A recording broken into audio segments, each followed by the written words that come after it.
തൃശൂർ മണപ്പുറം ഫിനാൻസിൽ നിന്നും ജീവനക്കാരി 20 കോടി രൂപ തട്ടിയ സംഭവത്തിൽ കസ്റ്റഡിയിലുള്ള ജീവനക്കാരി ധന്യ മോഹന്റെ അറസ്റ്റ് രേഖപ്പെടുത്തി ഇന്ന് കോടതിയിൽ ഹാജരാക്കുന്നു. തട്ടിയെടുത്ത പണം ധന്യ മോഹൻ ഉപയോഗിച്ചത് ആഡംബര ജീവിതത്തിനാണെന്ന് പോലീസ് കണ്ടെത്തി.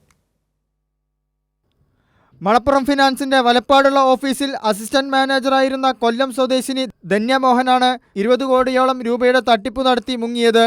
4.5 വർഷത്തിലധികമായി തട്ടിപ്പ് നടത്തി വരുന്നതായും കമ്പനിയും പോലീസും നടത്തിയ അന്വേഷണത്തിൽ വ്യക്തമായി. 19.94 കോടി രൂപയാണ് ഇവർ വ്യാജ ലോൺ അക്കൗണ്ടുകൾ ഉണ്ടാക്കി തട്ടിയെടുത്തത്.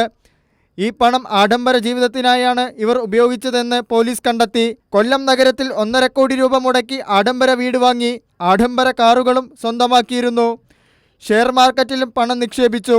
ഓൺലൈൻ ഗെയിം കളിക്കാൻ പണം ഉപയോഗിച്ചതായും പോലീസിന്റെ അന്വേഷണത്തിൽ വ്യക്തമായി. തൃശൂരിൽ നിന്നും മുങ്ങിയ ധന്യ മോഹനായി പോലീസ് ലുക്കൌട്ട് നോട്ടീസ് ഇറക്കിയതിനെ തുടർന്നാണ് വെള്ളിയാഴ്ച വൈകിട്ട് ഇവർ കൊല്ലത്ത് പോലീസിൽ കീഴടങ്ങിയത്.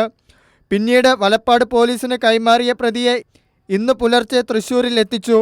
പ്രത്യേക അന്വേഷണ സംഘത്തിന്റെ നേതൃത്വത്തിൽ പ്രതി ധന്യ മോഹനനെ വിശദമായി ചോദ്യം ചെയ്തു വരികയാണ്. കൈരളി ന്യൂസ്, തൃശൂർ.